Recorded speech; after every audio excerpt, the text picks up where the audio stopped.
anak usia sekolah biasanya bullying yang tidak terdeteksi. Itu sangat mengganggu mental dan itu membuat seseorang menjadi inferior, ya kan? Lalu remaja medsos. Wah, itu overthinking. Yang nggak bisa digantikan oleh AI yang pertama adalah pengalaman dan yang kedua adalah autentifikasi. Itu. Anak balita yang dia menangis gitu ya, terus didiemin agak lama, nggak langsung digendong, itu lebih tahan malam.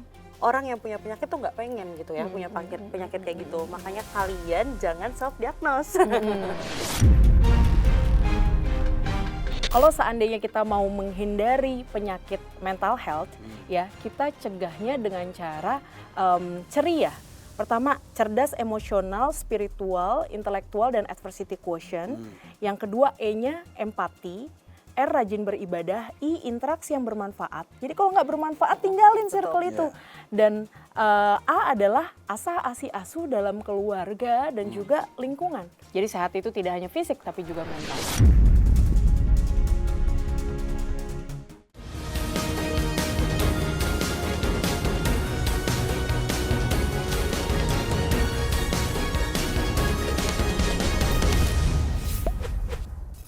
Oke, selamat malam pemirsa cumi-cumi.com dimanapun berada. Balik lagi kita di special interview dan malam ini spesial banget. Ada dua wanita cantik di sebelah saya. Yang paling dekat ini namanya Mbak Dire. Halo, selamat malam. Mbak Dire ini bergerak di dunia entertain juga ya Mbak ya? Betul, aku punya bergerak di talent management. Benar. Oke. Kemarin syuting sama kita satu talentnya. Betul. Ya. Dan cukup paham tentang topik yang akan kita bahas malam ini. Iya. Dan di sebelah paling pojok itu Semoga tidak bosan. Dokter Ngabila, dokter kebaya. Kebaya budaya, sehat budaya. Iya. Jadi balik kita di weekend sehat bersama Dokter Ngabila. Hari ini kita mau bahas tentang ini isu anak-anak Gen Z katanya. Ya. Gen Z ya. Gen Z banget. Ya, mohon maaf kalau pertanyaannya tidak karena kita baby boomer kalau saya kayaknya. Waduh. Jauh ya Pak. Jauh Naik banget. 2 ya. Milenial ya. Aku Gen Z. Udah masuk Gen Z. Wow. Aku 2002 Gen Z ya berarti ya. Keren, Dokter? keren. Saya milenial. Milenial akhir. Milenial akhir. Oh, masa transisi ke Gen Z. Ke Gen Z. Benar. Gen Z. Ini yang kameramen semua Gen Alpha. Oh Gen Alpha. Bukan strawberry generation. Gen Alpha. Bukan. Gen dipencet mejret gitu ya enggak ya. Oke, kita mau bicara tentang mental health. Nah, mental health itu apa, Dok?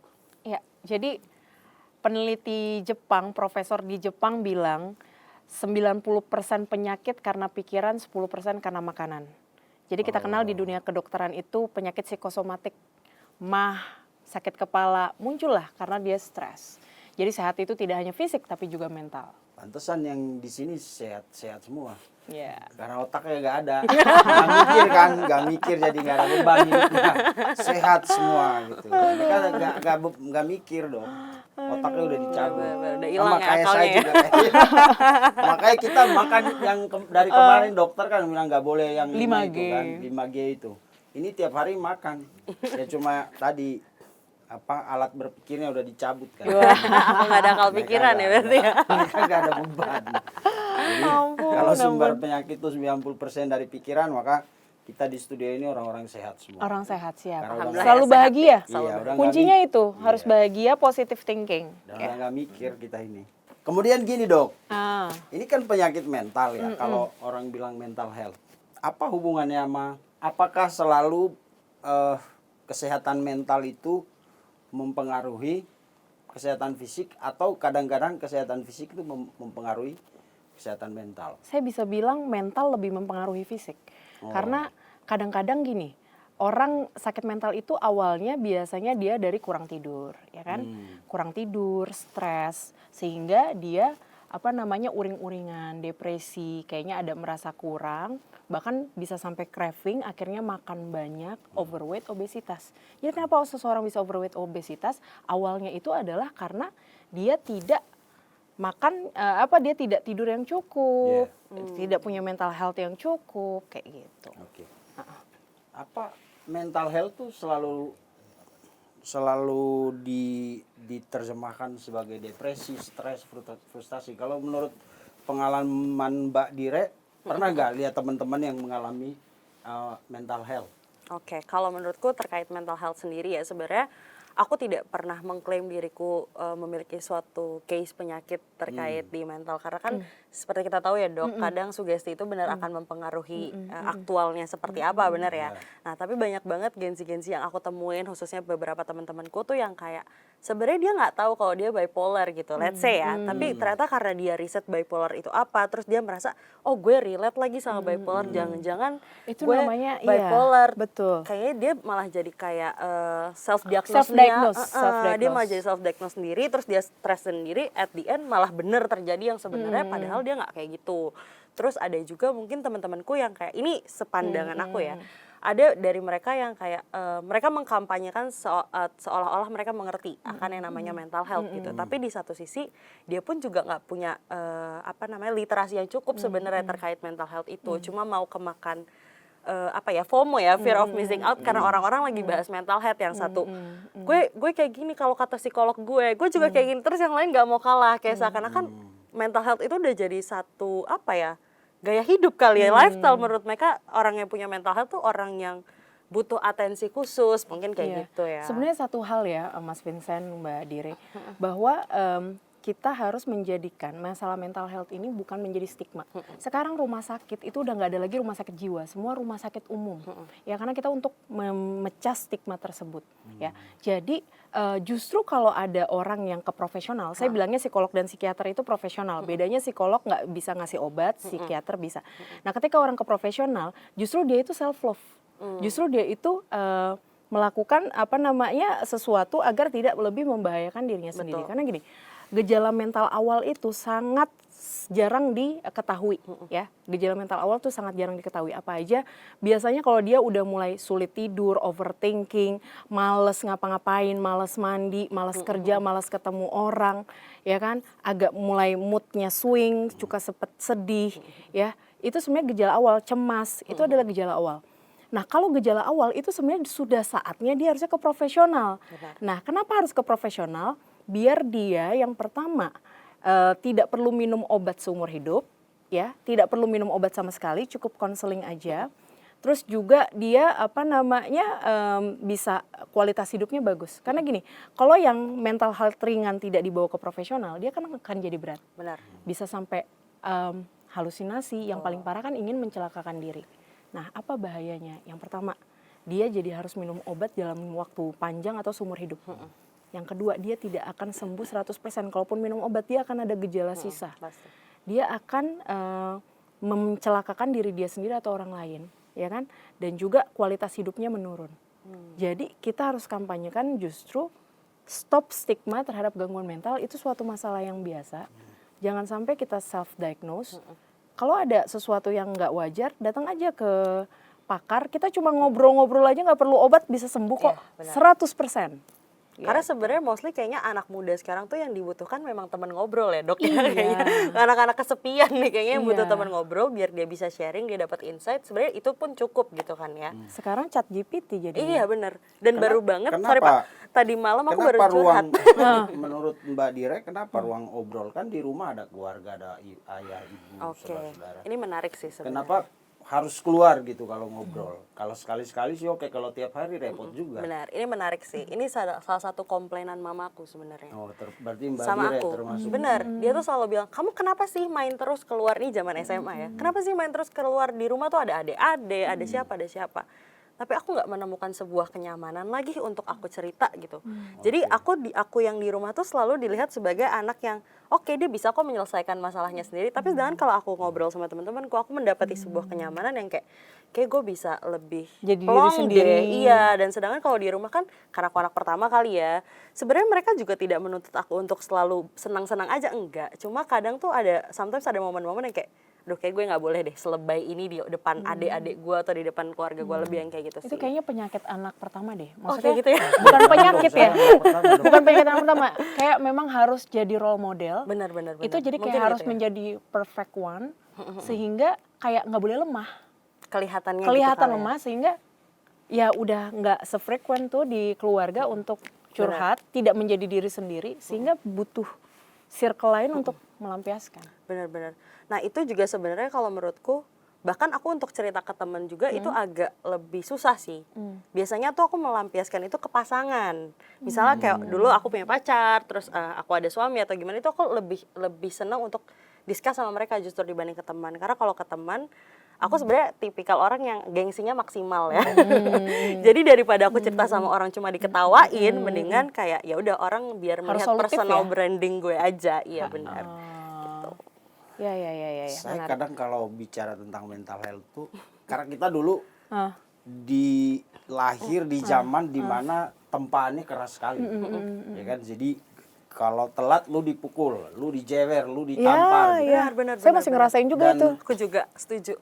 Dan kalau ngomongin mental health ini kan luas sebenarnya kan. Misalnya soal rendah diri, soal egois, itu bukan termasuk mental health. NDP bukan ya? NPD. Narcissistic Personality Disorder. Sorry ya baby boomers. Narcissistic Terus apa lagi tadi? Bipolar. Ya kan, bipolar disorder.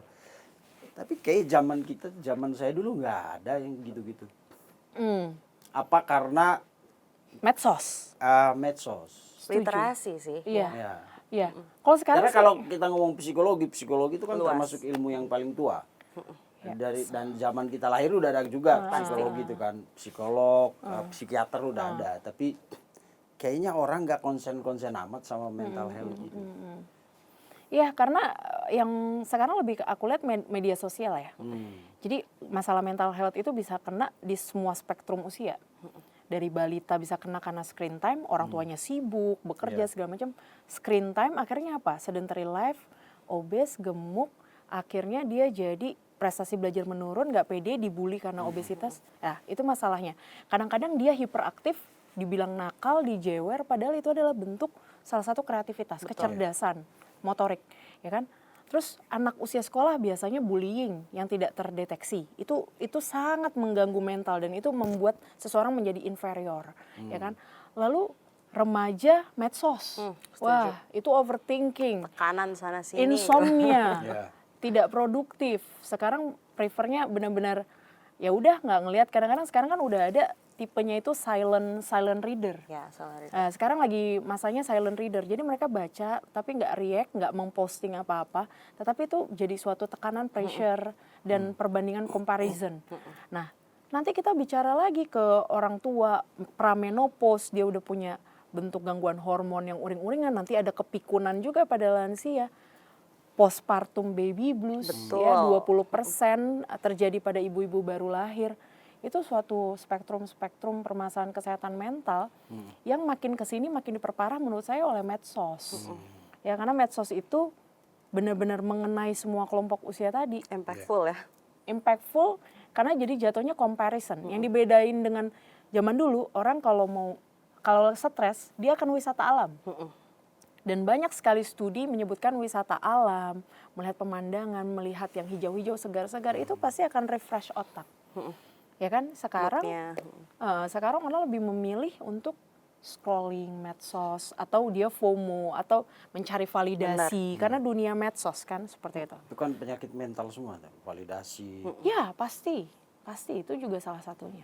Iya benar, kalau menurutku juga sama sih, karena gampangnya kita mengakses sosial media ya, kayak gabut dikit scrolling, apa dikit scrolling gitu. Jadi informasi-informasi hal-hal seperti itu tuh mudah diterima sama masyarakat dengan mentah-mentah, yang mana kita juga nggak tahu kebetulan dan aktualnya seperti apa gitu kan. Medsos, jadi rata-rata orang self-diagnose itu jadinya, larinya ke situ.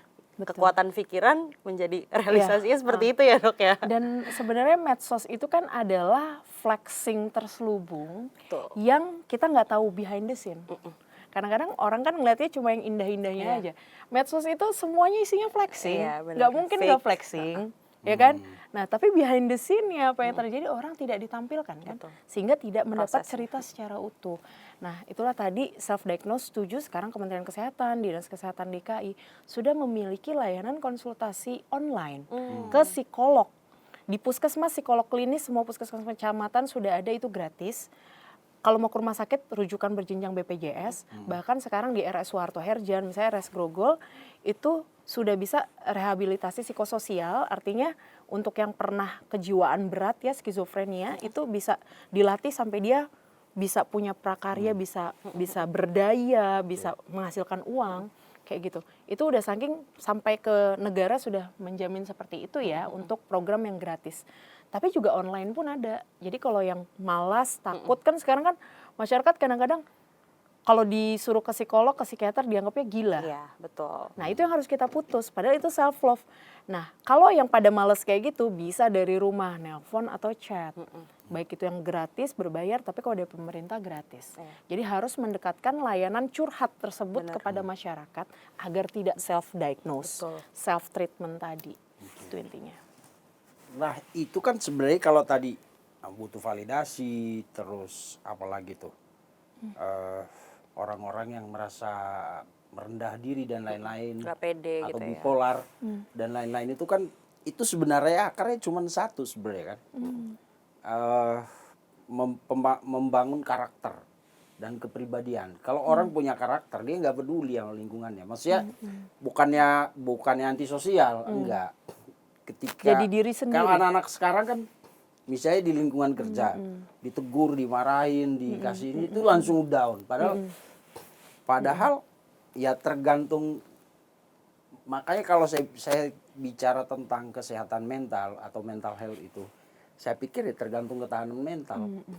Nah, menurut Mbak Dira sama dokter, kenapa generasi sekarang ketahanan mental ya gak kuat? Kurang.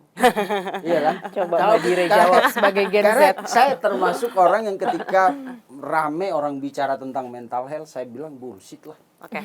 Kita dulu di Tempa kok. iya, maksudnya Karakter, pembenahan karakter. iya, jadi orang itu diajarkan untuk Jati diri, mencari kadang-kadang kita harus egois.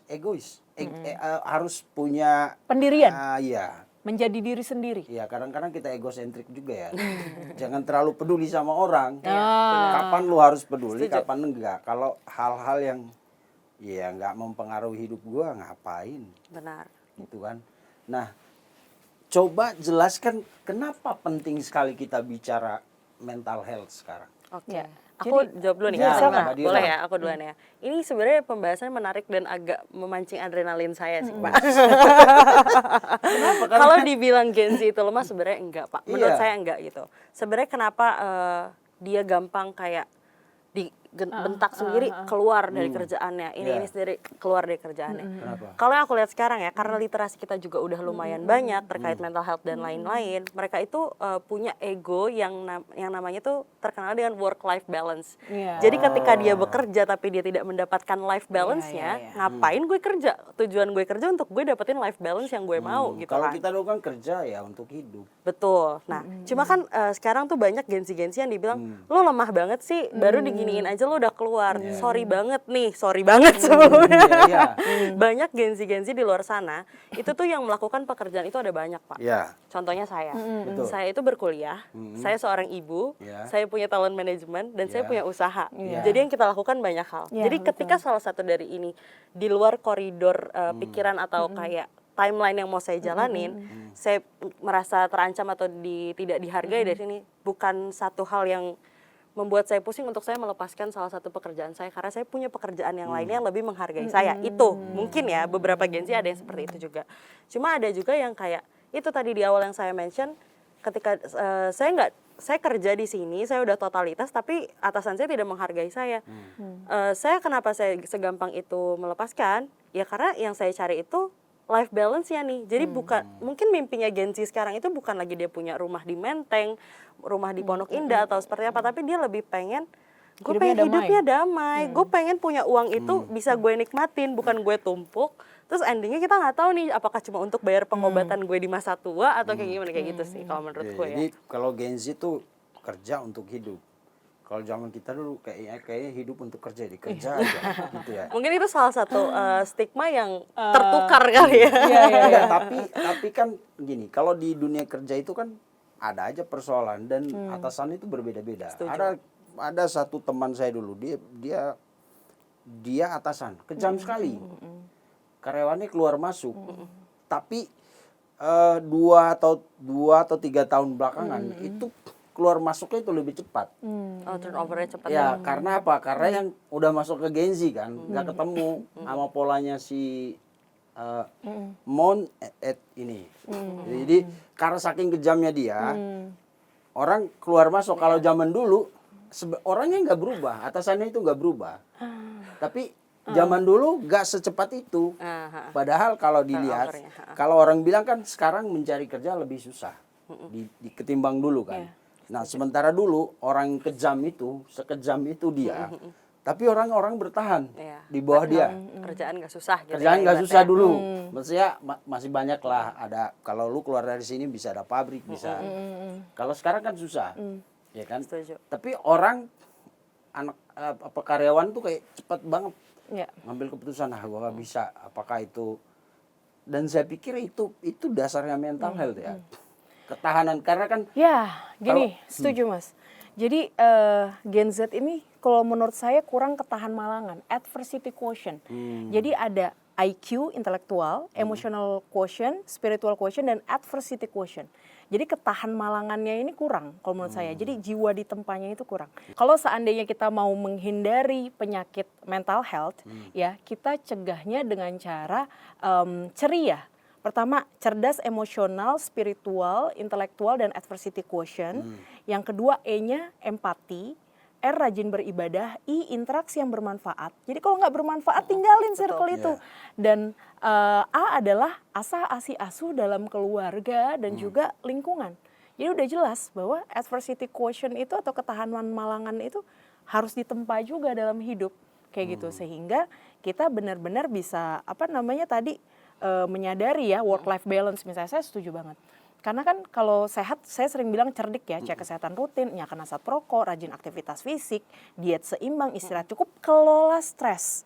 Kelola stres ini bagaimana kita tetap me time, family time, work-life balance, ya kan? Terus juga meditasi, menjalankan hobi, sehingga kita jangan kerja itu udah harus ada porsinya. Dan kita sekarang sudah saatnya speak up ya. Karena di era pandemi kita bisa kerja hybrid, online, offline seperti itu. Kita tetap harus ada batasan-batasan nih terhadap work-life balance ini menurut saya. Karena itu sesuatu yang tidak balance, sesuatu yang terganggu, itu pasti akan mempengaruhi fisik dan mental. Gitu. Bagaimana dengan prinsip work hard, play hard?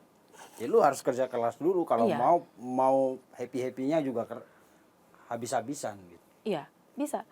Kalau saya sih lebih ke arah bekerjalah yang efektif efisien menurut saya. Kalau work life balance kan kayak ya semua hal harus dinikmatin. Beda sama orang yang berprinsip nggak tahu itu udah ada di generasi mana. Work hard, play hard. Jadi kalau lu mau senangnya habis-habisan, ya lu harus bekerja keras.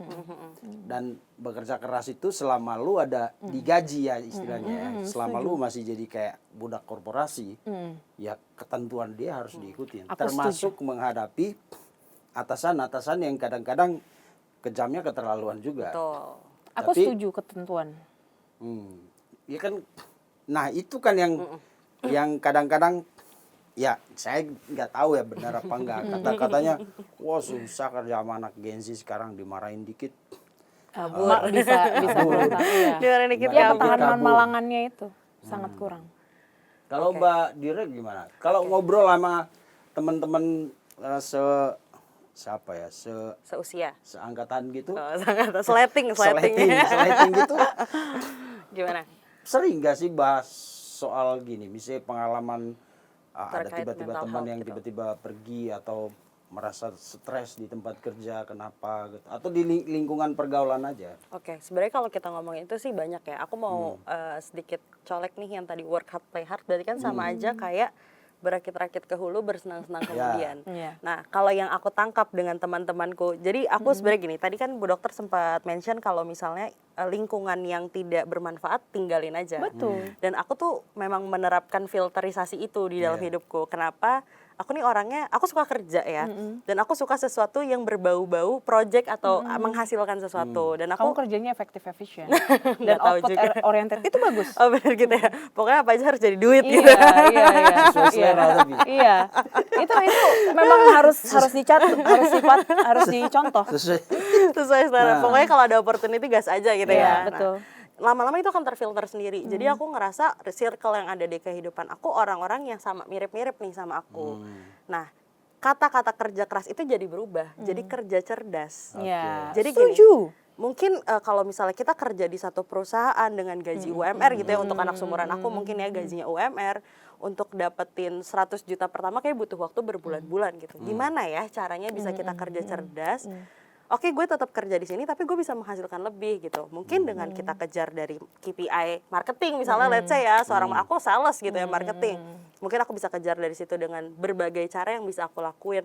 Mungkin aku bisa sambil ngonten, yang apalagi sekarang kan influencer itu bayarannya gokil loh, Pak. Iya. Ya kan, itu bagian dari kerja cerdas menurutku. Dan banyak juga talent-talentku gitu ya, yang mereka tuh masih kerja corporate, tapi mereka punya side job yang kayak nggak mengganggu pekerjaan mereka. Jadi mereka cuma ngonten a day in my life sambil mereka kerja di kantor. Jadi kan sambil dia kerja di kantor, dia a day in my life, itu kan salah satu kerja cerdas yang menurut aku ada ini juga, ada impact gitu ya, impactful juga kan, kayak gitu. Jadi sebenarnya lebih ke situ sih. Iya, dan hati-hati dengan people pleaser ya. Betul. Nah, jadi harus bisa berkata tidak. Dan aku termasuk penganut sistem kerja cerdas tadi. Itu sangat setuju. Pekerja keras bisa berubah jadi pekerja cerdas. Pekerja cerdas bisa nggak berubah jadi pekerja keras? Bisa banget, tapi apakah dia mau? Nah itu dia. Karena gini, kita bisa bekerja keras ketika bekerja cerdas ketika pilihannya banyak. Ya kan, contohnya Mbak tadi. Kalau tidak, ya lu harus bekerja keras. Iya benar. In this economy ya. In this economy ya, balik lagi. Kalau pilihannya banyak, kan kita harus cerdas nangkap peluang A, B. Nah, kalau pilihannya sangat sedikit. Oke, ini menarik sih. Bu Dokter mau jawab duluan? Itu perlu belajar sih. Menurut saya itu pengalaman. Ya karena itu jam terbang. Pekerja keras tuh bisa berubah jadi pekerja cerdas. Betul. Jadi pekerja cerdas, ini kan bukan soal cerdas sama keras ya. Tapi kalau pekerja keras, gambaran saya itu, ya lu gak punya pilihan lain. Nah, lu bertahan gak under pressure kayak gitu. Yang gak bisa digantikan oleh AI, yang pertama adalah pengalaman, dan yang kedua adalah autentifikasi. Itu, ya. Jadi, jadilah dua itu. Punya pengalaman, sejuta pengalaman dengan jatuh, turun, naik, turun, ya, segala macam. Dan yang kedua adalah harus punya sesuatu yang unik. Kalau perlu hanya kamu yang punya. Betul. USP kita tuh apa ya? Kayak unique selling point kita tuh di mana? Atau mungkin karena gini, dulu kan semua orang orientasinya itu adalah korporasi. PNS. Kan? Semua lahir dari korporasi, termasuk PNS. Sementara sekarang kan roda ekonomi itu kan bergerak ke individu dengan adanya digital seperti Mbak bilang tadi kan. Makanya Gen Z, daripada gua kerja sama lu tiap hari dimarahin, mending gua jadi influencer, content creator, wira swasta, kan? Benar. Jadi memang benar orang bilang ya setiap masa ada orangnya, setiap orang ada masanya. Setuju, Pak. Jadi kalau celakalah kita ya. Celakalah kita. Yang dari Baby boomer. Baby boomer ya? Iya, Kenapa? Baby boomer hidup di zaman anak-anak Gen Z apalagi Alpha, ya kan? Karena ya sebenarnya kita ini udah lewat masanya. Tapi kalau baby boomernya Bapak kayaknya enggak ya. Iya. Pak Vincent baby boomer. Pak Vincent baby boomer milenial. Kayaknya Enggak, XY karena ya. gini loh. Kita tuh kalau di lingkungan ini termasuk Cita ini apa lu, Cit? Gen Z. Nah, aku ngajarin Cita itu untuk hidup kayak keras. Dan akhirnya jadi yang keras bukan mental ya, badannya. Disuruh nge-gym tiap hari ya, tapi ketahanan malangan itu pasti akan. Tapi memang ini menarik kalau antara generasi itu jangan ada gap. Gitu. Karena orang-orang tua itu, baby boomer itu apa ya, falsafah hidup mereka itu dulu lebih ke sebenarnya lebih ke bagaimana menabrak batu gitu deh. Sekeras itu hidupnya. Bagaimana Ya, menabrak batu, batu. ya, betul. Kalau Kita sekarang gimana kita kan menghindari bagaimana batu. melompati batu. Melompati batu. Menghindari batu ya kan, tapi sampai sebelah juga. Kalau orang zaman dulu kan tabrak aja. Tabrak dulu. Karena keterbatasan teknologi dan lain-lain kan. Gitu. Tapi Modal nekat. nah, tapi mereka nggak kena mental health dulu. Orang-orang zaman dulu. Karena juga kayaknya nggak ya. ada stigma, Iya. nggak ada judge. Iya, Iya benar. kan, nggak ada mental health, nabrak batu juga. Iya. Paling benjol dikit. Iya. Dan, Karena sekarang informasi berkembang dengan sangat pesat Iya. dan cepat. Betul. Ya kan, kita berlaku apa sedikit, keluarga besar kita udah bisa tahu gara-gara grup WhatsApp. Iya. Hati-hati ya, hari ini ada demo nih, nggak boleh lewat sini. Ya kan, kalau zaman dulu kita nabrak telan sendiri. Kenapa? Terus gitu, tempat Ya, terus. mungkin karena begini, Sekarang- karena apa, arus balik tadi dari korporasi ke individu, terus dari sosial ke apa personal ya kan. Orang akhirnya ketika keluar ngelihat sesuatu yang berbeda dikit, nggak bener nih, gitu ya. Kuncinya adalah adaptasi. Ya. Orang yang sukses sekarang adalah yang bisa beradaptasi dengan zaman. Iya, makanya memang harus ketahanan mental sih. Iya. Iya. Dan harus dimulai di rumah. Iya. Anak-anak tuh jangan dibiarin dikit-dikit nangis, dikit-dikit nangis. Iya. Iya, harus dibiarin dulu ya, nangis aja Nangis gitu aja. ya. Nggak apa-apa Itu ya, ada nangis yuk. studinya. Itu ada studinya. Iya ya. Anak balita yang dia menangis gitu ya, terus didiemin agak lama, nggak langsung digendong, itu lebih tahan malang. Iya, anak nangis, kita diemin aja dulu, jangan langsung dikit-dikit gendong, dikit-dikit gendong. Diamkan dulu, dia akan punya mekanisme defensif untuk menenangkan dirinya. Emosi developmentnya sendiri. Yes. Kalau kita dulu belajar mekanisme pembelaan diri. Ya, itu Ya, sudah bisa jadi diajarkan ngadapin sedini siapa, mungkin. Ya, lu harus ngukur diri lu dulu, gitu kan. Kita hanya mundur ketika tahu bahwa wah kita nggak bisa nih udah mundur. Kayaknya nggak bisa nih, kapasitas gue Bisa nggak nih nyampe dah. situ Kita ya. harus jagoan dia nih, baru kita mundur. Tapi kalau Siap. Bisa sekedar pede gue. ini tabrak aja gitu. Bapaknya salon ya.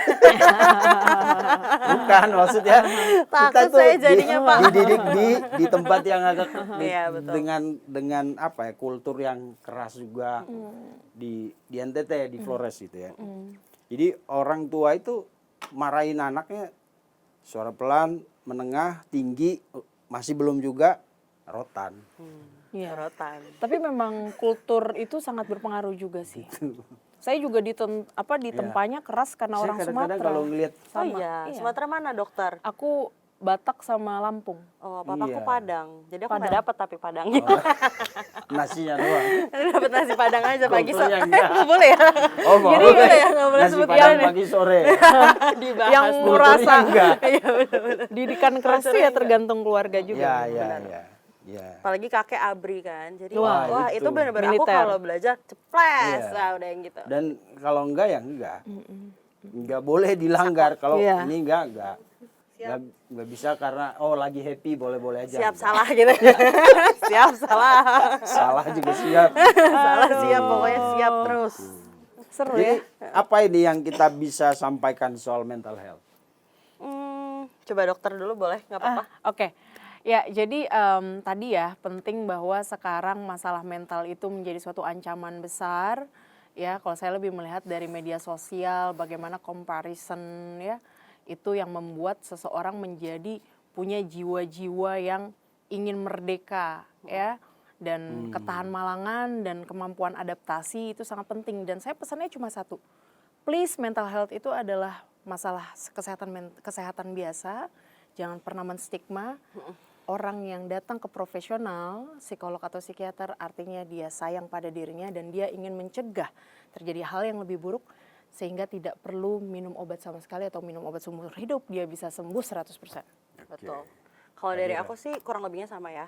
Semuanya berawal dari pikiran. Kalau misalnya pikiran kita happy, aku rasa itu bukan satu hal yang perlu kita takutin. Dan kalau memang kita merasa diri kita ada sesuatu yang kayaknya kurang nyaman, better memang konsultasikan ke profesional dibandingkan kita self diagnose, pusing sendiri, terus aktualnya malah jadi bener-bener terrealisasi apa yang di self diagnoskan gitu. Sebenarnya kan orang yang punya penyakit tuh nggak pengen gitu ya punya penyakit kayak gitu. Makanya kalian jangan self diagnose. Mending konsultasiin aja langsung ke profesional. Kalau dari kita baby boomer, kalau mau punya mental yang sehat tuh mulai dari ketahanan mental sih. Ketahanan mental itu apa maksudnya? Ketahanan mental itu adalah kemampuan menghadapi apapun. Tuh, kalau orang bilang sekarang beradaptasi oke lah. Tapi pertama memang kita harus mengenal diri sendiri dulu. Ya kan? Jadi nanti dari situ kita bisa tahu gue harus masuk di kelompok ini. Tidak semua kelompok harus dimasukin. Ya kan? Menghindari hal-hal yang kalau kelompoknya nggak sehat, tapi jangan dunia kerja jangan dibilang oh ini tempat yang harus gue tinggalin, jangan. Tapi kelompok yang dimaksud tuh mungkin kelompok bergaul ya. Kalau saya nggak bisa joget, ngapain saya harus gabung sama kelompok-kelompok dugem, ya kan? Kalau saya nggak enjoy minuman keras, ngapain saya harus gabung? Nah itu ketahanan mental. Jadi dan kita tidak akan terganggu ketika teman-teman kita berkumpul terus mereka cerita, oh semalam kita dugem di Sensi di mana, minum wine segala. Nah karena gue memang nggak di situ, gue tetap berteman sama mereka, tapi ya gue nggak harus kesana juga. Betul. Itu ketahanan mental. Jadi kesehatan mental kita itu akan terukur, akan bertahan terus di lingkungan manapun. Karena kita udah tahu gue siapa, teman-teman gue siapa, ya kan. Kita boleh berteman tapi ya nggak harus bareng terus kali berjemaah kemana-mana gitu kan. Ya nggak Badira? Betul. Kalau Mbak begitu ya? Ya jangan ikut-ikutan aja. Kita main sama tukang ikan bukan berarti kita juga ikutan amis kan. Harus punya prinsip. Iya. Tapi kalau main sama kameramen harus jadi kameramen Mbak. Oh gitu. Itu skill. Oh gitu. Oke. Tapi kalau misalnya main jadi bau kamera. badannya jangan. Tapi kalau main sama kameramen jadi talentnya boleh ya. Kalau main sama tukang ikan terus penjual ikan terus kita jadi tahu kayak gue bisa ngolahin ikan. Justru harus lihat opportunity ya Pak. Betul. Nanti kita bahas opportunity seru-seru ya Pak. Seru banget deh. Oke, terima kasih Mbak Dira udah menyempatkan waktu ke sini. Bu Dokter yang selalu setia menemani kita di Weekend Sehat bersama Dokter Ngabila. Pemirsa, sampai jumpa di episode selanjutnya. Terima kasih sudah menonton. Jangan lupa like, komen, share, dan subscribe video cumi-cumi.com.